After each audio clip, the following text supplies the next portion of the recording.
یوں ہی اسلام سے لوگ نہیں چڑھتے، یوں ہی اسلام سے نہیں نفرت کرتے۔ ظاہر سی بات ہے کہ حسینوں سے ہی حسد ہوتا ہے، کوڑی سے کون حسد کرے گا؟ جس کو کوڑ کی بیماری ہو اس سے کوئی حسد نہیں کرتا۔ ایک حسین دوسرے حسین سے بھی نفرت کرتا ہے، حسد کرتا ہے، یا کم صورت والا اچھی صورت والے سے حسد فطری طور پر کرتا ہے۔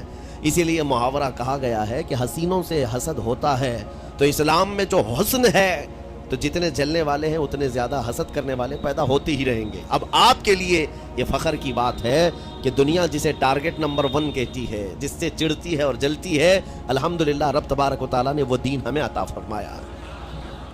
وہ اس لیے نہیں ہے کہ لوگوں کے چڑھنے کی وجہ سے میں فخر کر رہا ہوں، اس لیے کہ میرے دین کے علاوہ کوئی دین ایسا نہیں جو یہ دعویٰ کر سکے کہ ہم کمپلیٹ لا رکھتے ہیں، صرف اور صرف اسلام کے پاس ہے۔ میں یہاں کھڑے ہو کر کے یہ صرف الفاظ کی پھیکم پھاک نہیں کر رہا ہوں، چیلنج ہے یہ۔ پوری دنیا کے کسی بھی ریلیجن کے پاس وہ سارے مسائل نہیں مل پائیں گے جو دین اسلام کے پاس موجود ہیں۔ دین اسلام کے لیے اگر آپ کو میں بتا دوں کہ اس کا جو فقہ کا نظام ہے، مسئلے مسائل، جس کو اگر آپ پڑھنے کی کوشش بھی کریں زندگیاں بیت جائیں، صرف اور صرف ایک چیپٹر پر کتابیں لکھی ہوئی ہیں۔ صرف نکاح کے مسئلے کتابیں پوری ہیں، صرف طلاق کے مسئلے پوری کتابیں موجود ہیں۔ اتنا وستار کے ساتھ، اتنا تفصیل کے ساتھ کوئی دین نہیں پیش کرتا، صرف اور صرف اسلام ہے۔ یہ باتیں میں آپ کے سامنے کیوں رکھ رہا ہوں میرے عزیزوں؟ تاکہ تمہیں یہ احساس ہو کہ اللہ نے کون سی نعمت تمہیں دی ہے۔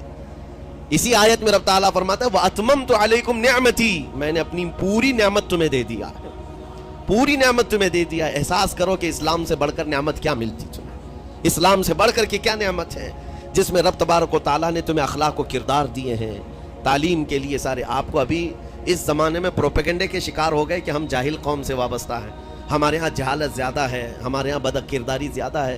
یہ عوام کو دیکھ کر کے لوگوں نے پروپیگنڈا بنایا، ورنہ تو ان کی حالت یہ تھی 18ویں صدی تک یورپ والوں کو روڈ بنانے کا طریقہ بھی نہیں معلوم تھا، اسلام نے سکھایا ہے۔ ان کو پارلیمنٹ میں بیٹھنے کا قانون نہیں معلوم تھا، اسلام نے قانون عطا کیے ہیں۔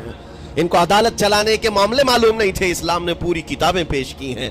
اٹلی اور ڈنمارک جو آج یورپ کی کنٹریز میں شامل ہوتے ہیں، یہاں کے بادشاہوں کے بچے اسلامی علماء کے پاس اندلس میں پڑھنے کے لیے جاتے تھے، عیسائیوں کے، دوسروں کے، انگریزوں کے بچے، اور جب پڑھ کر کے آتے تھے اٹلی اور ڈنمارک میں واپس، تو پورے لوگ ان کو دیکھنے کے لیے بھیڑ لگاتے کہ یہ علماء اسلام سے پڑھ کر کے آ رہے ہیں۔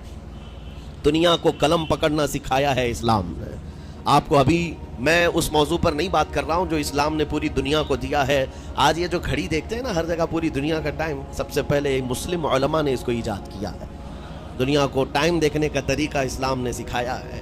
آپ کو ایک دو نہیں، آج پوری دنیا میں میڈیکل سرجری جو بھی ہوتی ہے، آپ کو پتہ ہے چیر پھاڑ کرنا ہر جگہ ضروری ہو گیا ہے، آپریشن تھیٹر، ساری دنیا جو سرجری کرتی ہے اس کے بیسک قانون ابو علی سینا اسلامی عالم کے لکھے ہوئے ہیں۔ آج بھی امریکہ کی یونیورسٹی میں یہ کتاب داخل ہے، کیلیفورنیا میں۔ اس اسلامی علماء نے جو پوری دنیا کو دیا ہے وہ ایک الگ ٹاپک ہے۔ وہ اس کی ترقی اور عروج کا وقت تھا۔ اسپین میں کیمسٹری میں سب سے پہلے ایجاد کرنے والے علماء موجود ہیں، جابر بن حیان ہیں، جو الجبرا پوری دنیا کو دیا ہے۔ آج ہر یونیورسٹی، ہر کالج میں الجبرا کا سبجیکٹ ہوتا ہے۔ کس نے لکھا ہے؟ دنیا کو چلنے کا سلیقہ اسلام نے سکھایا ہے، بولنے کا طریقہ اسلام نے سکھایا ہے۔ سیاست کے معاملات آپ کو پتہ ہے، پہلے کے دور کی سیاست یہ تھی جو بادشاہ بن گیا اس کا راج ہے، اس کا قانون ہے۔ اور رات کو خواب میں کوئی چیز دیکھے تو صبح قانون بنا دے گا۔ بادشاہوں کا مزاج ہے، خواب میں کوئی چیز نظر آ گئی صبح وہ قانون بن گئی۔ تو یہ تو سلسلہ چلتا تھا پوری دنیا میں، اور آج بھی دنیا اس بات کی قرضدار ہے کہ حقیقت میں سیاست کسی نے سکھائی ہے تو وہ عمر ابن خطاب کی سیاست ہے، صدیق اکبر کی سیاست ہے۔ خلفائے راشدین نے جو حکومت و سیادت کر کے دنیا کو دکھایا ہے اس کی مثال کوئی پیش نہیں کر سکتا۔ اسی لیے ہمارے اس دیش کے جانتے ہیں جن کو موہن داس کرم چند گاندھی کہا جاتا ہے، گاندھی جی کو آج سارے لوگ یاد کرتے ہیں۔ گاندھی نے یہ کہا ہے اپنے دور کے حکومت چلانے والوں کو مثال اگر کوئی دے سکتا ہوں تو ابو بکر اور عمر کی دے سکتا ہوں، کیونکہ یہ کالپنائیں نہیں ہیں، یہ خیالی نہیں ہے، یہ فیلڈ میں اترے ہوئے لوگ ہیں۔ وہ صدیق اکبر اسلام نے دیا ہے جس نے پوری دنیا کو فاقہ کشی میں خود رہ کر کے لوگوں کی بھوک مٹانے کا سلیقہ عطا کیا ہے۔ اس عمر ابن خطاب کو اسلام نے دنیا میں پیش کیا ہے جس عمر فاروق کا حال یہ ہے پورا مدینہ رات کو سوتا ہے اور یہ خلیفہ وقت گلیوں میں گشت کر رہا ہوتا ہے کہ کوئی بھوکا نہ سو رہا ہو۔ آپ کو پتا ہے وہ عمر ابن خطاب رات کے وقت گزرتے ہوئے ایک گھر کے قریب سے جا رہے ہیں تو دیکھا ایک مرد باہر بیٹھا ہوا ہے, اندر سے رونے کی آواز آ رہی ہے. اس کے مرد سے پوچھا آپ نے, وہ نہیں پہچانتا تھا, آپ کبھی حجاب ڈالتے کبھی پردہ ڈالتے اور رات کو گلیوں میں مدینے کے گشت کر رہے ہوتے. اس مرد سے پوچھا کیا معاملہ ہے؟ کہا کہ میری بیوی کے بچے کی ولادت کا وقت قریب آ گیا ہے, درد ذہ میں مبتلا ہے اور گھر میں کوئی نہیں ہے, تکلیف ہے. جانتے ہو حضرت عمر فاروق رضی اللہ تعالیٰ عنہ اپنے گھر سے اپنی بیوی کو, اپنی بیٹی کو, اپنی بہو کو بلوایا اور کہا جاؤ یہاں پر گھر میں بچے کی ولادت ہونے والی ہے, اس کی تیمارداری کر. صبح تک خلیفۃ المسلمین کے گھر کی عورتیں ایک غریب کے گھر کی عورت کی تیمارداری کر رہی ہیں. جب بچے کے ولادت کی آواز آئی, سب سے پہلے مبارکبادی دینے والے عمر ابن خطاب ہیں.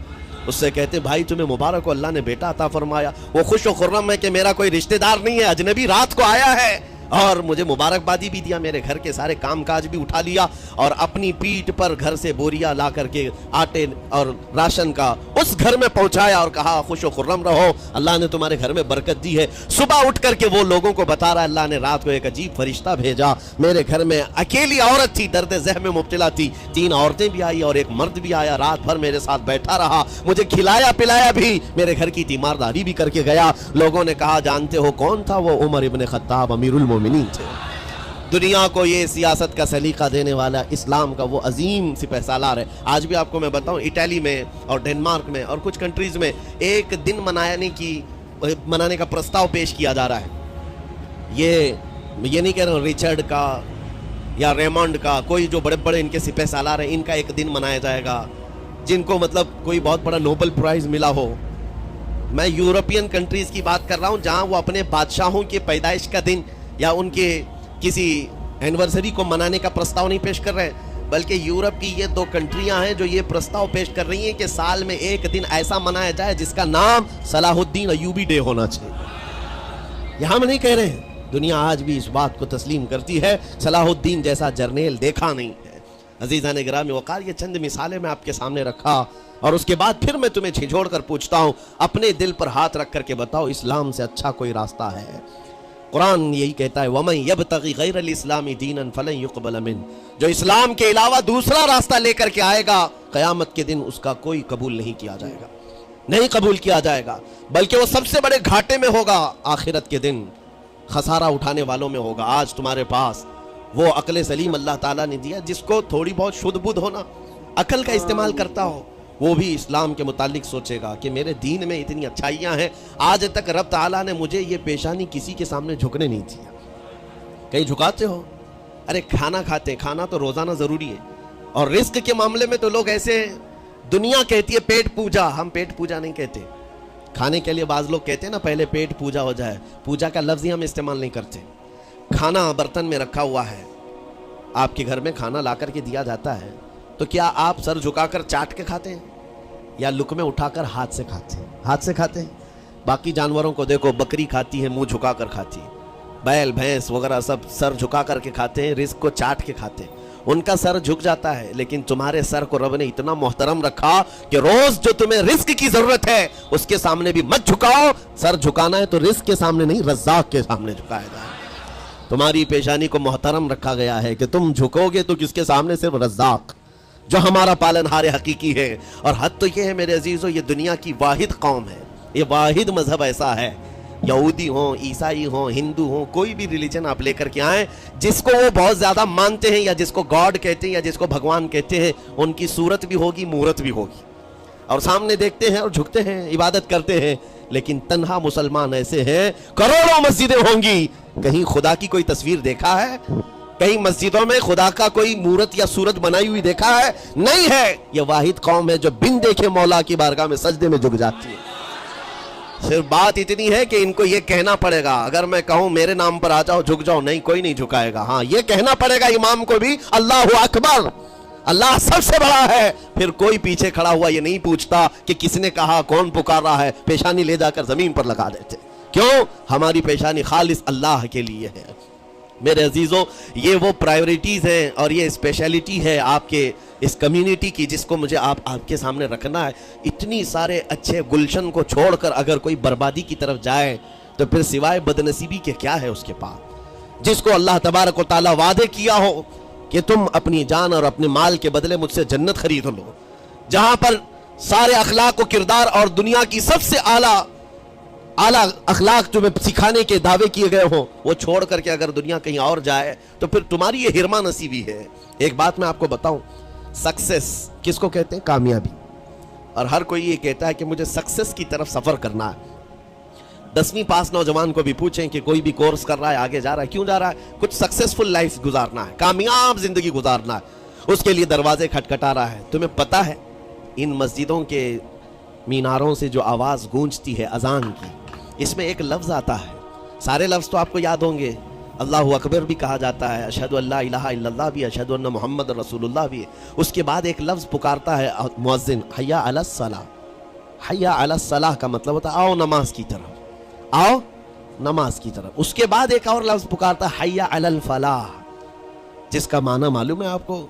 مؤذن یہ کہتا ہے آؤ کامیابی کی طرف، آؤ کامیابی کی طرف۔ ٹوٹل یہ دن میں 10 بار مؤذن پکارتا ہے، فجر میں 2 بار، ظہر میں 2 بار، عصر میں 2 بار، مغرب میں 2 بار، عشاء میں 2 بار۔